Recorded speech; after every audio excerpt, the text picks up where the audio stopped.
बिल्कुल।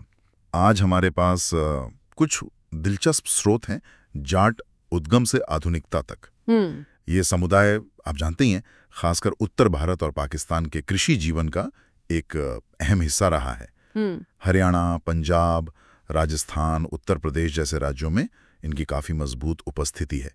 हम्म। तो आज हम इन्हीं स्रोतों के जरिए कोशिश करेंगे इस समुदाय के इतिहास, उनके समाज और आज की स्थिति को समझने की। बिल्कुल। और इसमें एक बात शुरू में ही काफी रोचक है, वो ये कि इनकी उत्पत्ति को लेकर ना इतिहासकारों में पूरी सहमति नहीं है। कुछ स्रोत हैं जो इशारा करते हैं कि शायद इनका जुड़ाव प्राचीन इंडो सीथियन जनजातियों से हो सकता है, तो वहीं कुछ दूसरे इन्हें आर्य या राजपूत वंश का हिस्सा मानते हैं। अच्छा। हाँ, और मजे की बात यह भी है कि महाभारत जैसे पुराने ग्रंथों में जिक्र तो मिलता है इनका, पर एक अलग, एक पहचानी जाने वाली कौम के तौर पर ये मध्यकाल के आसपास, मतलब मान लीजिए 7वीं से 12वीं सदी के बीच ज्यादा साफ तौर पर उभरते दिखते हैं। अच्छा, तो जड़ें काफी पुरानी हैं लेकिन पहचान धीरे धीरे बनी। और ये इतिहास में इनकी भूमिका क्या रही है? स्रोतों में क्या खास पता चलता है? देखिए, ज्यादातर जानकारी यही इशारा करती है कि ये मुख्य रूप से किसान और योद्धा रहे हैं। जमींदारी से भी इनका काफी गहरा नाता रहा है, मतलब जमीन से जुड़े लोग। और हाँ, मुगल काल में और फिर बाद में ब्रिटिश राज के दौरान भी इनकी अहमियत थी, ये बात साफ है। और एक और चीज, धार्मिक तौर पर देखें तो इनमें काफी विविधता है जो काफी दिलचस्प है। जैसे राजस्थान, यूपी, हरियाणा में आपको ज्यादातर हिंदू जाट मिलेंगे। वहीं पंजाब में सिख जाटों की बहुत बड़ी आबादी है, बल्कि कुछ स्रोत तो कहते हैं कि वे पंजाबी सिख आबादी की रीढ़ की हड्डी जैसे हैं। अच्छा, रीढ़ की हड्डी। हाँ हाँ। और फिर पाकिस्तान की तरफ देखें तो वहां के पंजाब और सिंध प्रांतों में मुस्लिम जाटों की बसावट है। तो एक ही समुदाय लेकिन अलग अलग धार्मिक पहचान। ये विविधता तो वाकई में ध्यान देने वाली बात है। अच्छा, और इनके समाज और रहन सहन के बारे में क्या जानकारी मिलती है? कुछ खास रस्मो रिवाज या सामाजिक ढांचा? जी, परंपरागत तौर पे देखें तो इनका समाज गोत्रों में बटा हुआ है, और एक नियम जिसका काफी सख्ती से पालन होता है वो है अपने ही गोत्र में शादी न करना। हाँ हाँ, सुना है इसके बारे में। बहिर्विवाह कहते हैं शायद। बिल्कुल, बहिर्विवाह। इसका पालन होता है और ज्यादातर जीवन इनका गांव में खेती बाड़ी के इर्द गिर्द ही रहा है। एक तरह की आत्मनिर्भरता दिखती है इनके पारंपरिक जीवन में।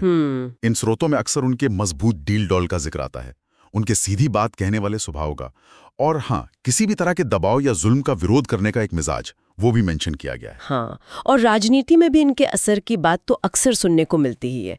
क्या दस्तावेज भी इस तरफ इशारा करते हैं? बिल्कुल करते हैं। खासकर अगर आप हरियाणा, पश्चिमी यूपी, राजस्थान और पंजाब की राजनीति देखें, वहां इनका दबदबा साफ नजर आता है। कई बड़े नेता हुए हैं, जैसे चौधरी चरण सिंह जो देश के प्रधानमंत्री भी रहे, और देवीलाल जी जो उप प्रधानमंत्री थे। ये बड़े नाम इसी समुदाय से निकले हैं। सही।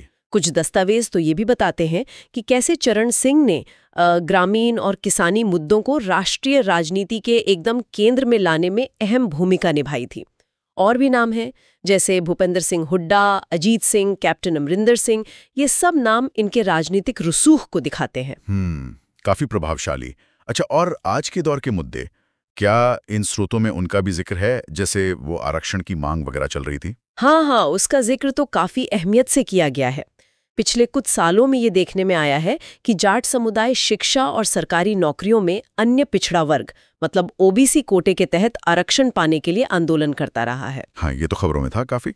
जी, और ये थोड़ा पेचीदा मुद्दा भी है, क्योंकि कुछ इलाकों में उन्हें सामाजिक और राजनीतिक रूप से काफी प्रभावशाली माना जाता है। लेकिन साथ ही ये भी एक सच्चाई है कि खेती किसानी पर निर्भरता अब पहले जैसी नहीं रही है, और बदलते वक्त के साथ रोजगार के नए मौके ढूंढने की चुनौती भी इनके सामने है। ये भी स्रोत बताते हैं। सही कहा। उन्हें अक्सर एक इमेज जो है वो गर्व करने वाला, जुझारू और काफी मेहनती समुदाय माना जाता है। और भारतीय सेना में, खासतौर पर पंजाब रेजिमेंट में, उनके योगदान को भी महत्वपूर्ण बताया गया है इन दस्तावेजों में। तो अगर हम इन सब बातों को समेटें इन दस्तावेजों के आधार पर, तो जाट समुदाय की एक काफी, कह सकते हैं, जटिल तस्वीर उभरती है। इनका इतिहास बहुत पुराना है, धार्मिक रूप से विविध हैं, सामाजिक बंधन काफी मजबूत हैं, और हाँ, राजनीति में इनका वजन भी कम नहीं है। सही कहा आपने।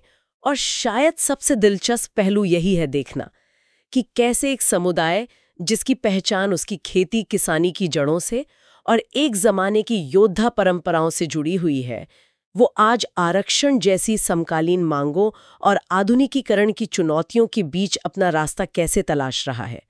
ये पहलू उनके आज और आने वाले कल दोनों को समझने के लिए बहुत जरूरी लगता है। ये वाकई सोचने वाली बात है कि कैसे किसी समुदाय की सदियों पुरानी पहचान और उसकी आज की जरूरतें और उम्मीदें ये आपस में कैसे जुड़ती हैं या कभी-कभी टकराती भी होंगी, और यही शायद उसके भविष्य की दिशा तय करता है। चलिए, इस पर विचार करने के लिए एक अच्छा बिंदु है।